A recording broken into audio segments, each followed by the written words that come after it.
ॐ नमश्चण्डिकायै अथ श्रीदेव्यथर्वशीर्षम्। ॐ सर्वे वै देवा देवीमुपतस्थुः काचित्त्वं महादेवीति सा ब्रवीत् अहं ब्रह्मस्वरूपिणी मत्तः प्रकृतिपुरुषात्मकं जगत् शून्यं चाशून्यं च अहमानन्दानानन्दौ अहं विज्ञानाविज्ञाने अहं ब्रह्मा ब्रह्मणि वेदितव्ये अहं पञ्चभूतान्यपञ्चभूतानि अहमखिलं जगत् वेदोऽहमवेदोऽहं विद्याहमविद्याहम् अजाहमनजाहम् अधश्चोर्ध्वं च तिर्यक्चाहम् अहं रुद्रेभिर्वसुभिश्चरामि अहमादित्यैरुतविश्वदेवैः अहं मित्रावरुणावुभौ बिभर्मि अहमिन्द्राग्नी अहमश्विनावुभौ अहं सोमं त्वष्टारं पूषणं भगं दधामि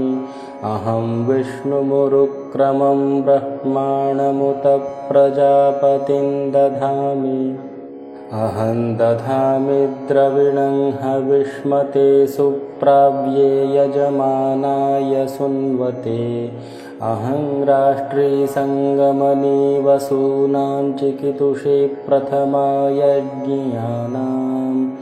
अहं सुवे पितरमस्य मूर्धन्मम योनिरप्स्वन्तः समुद्रे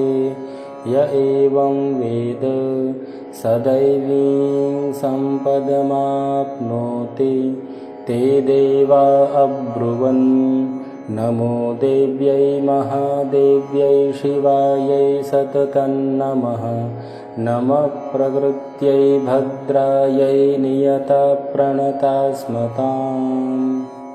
तामग्निवर्णां तपसा ज्वलन्तीं वैरोचनीं कर्मफलेषु जुष्टां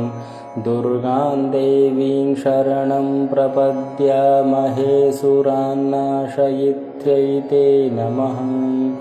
देवीं वाचमजनयन्त देवास्तां विश्वरूपा पशवो वदन्ति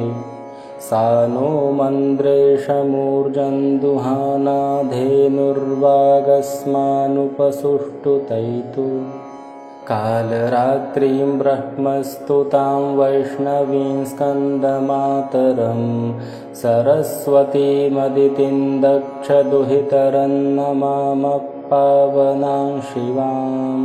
महालक्ष्म्यै च विद्महे सर्वशक्त्यै च धीमहि तन्नो देवी प्रचोदयात् अदितिर्ह्यजनिष्ठदक्षया दुहिता तव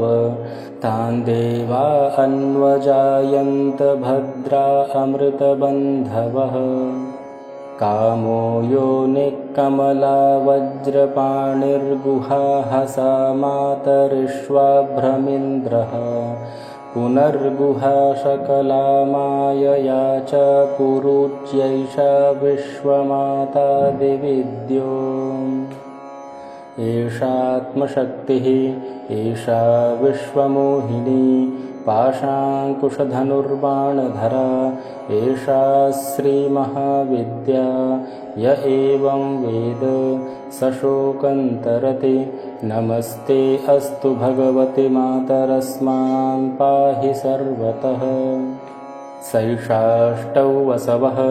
सैषैकादश रुद्राः सैषा द्वादशादित्याः सैषा विश्वे देवाः सोमपा असोमपाश्च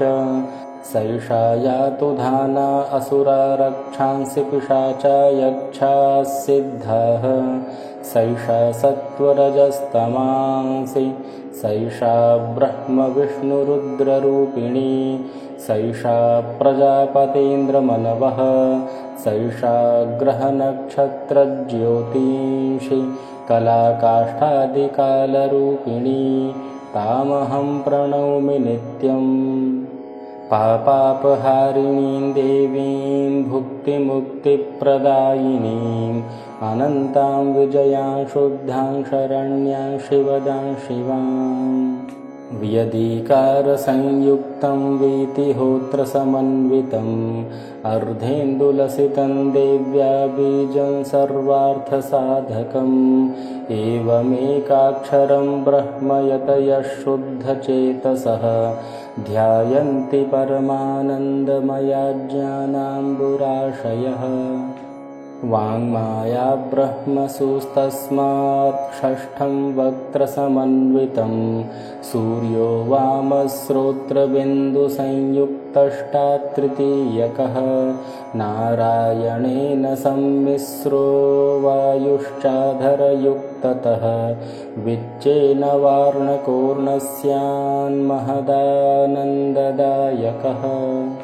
हृत्पुण्डरीकमध्यस्थां प्रातः सूर्यसमप्रभां पाशाङ्कुशधरां सौम्यां वरदाभयहस्तकां त्रिनेत्रां रक्तवसनां भक्तकामदुघां भजे नमामि त्वां महादेवीं महाभयविनाशिनीं महादुर्गप्रशमनीं महाकारुण्यरूपिणीम् यस्या स्वरूपं ब्रह्मादयो न जानन्ति तस्मादुच्यते यज्ञेया यस्या अन्तो न लभ्यते तस्मादुच्यते अनन्ता यस्या लक्ष्यन्नोपलक्ष्यते तस्मादुच्यते अलक्ष्या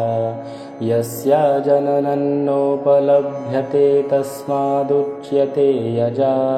एकैव सर्वत्र वर्तते तस्मादुच्यते एका एकैव विश्वरूपिणी तस्मादुच्यते नैका अत एवोच्यते अज्ञेयानन्ता लक्ष्या जैका नैकेति मन्त्राणां मातृका देवी शब्दानां ज्ञानरूपिणी ज्ञानानां चिन्मयातीता शून्यानां शून्यसाक्षिणी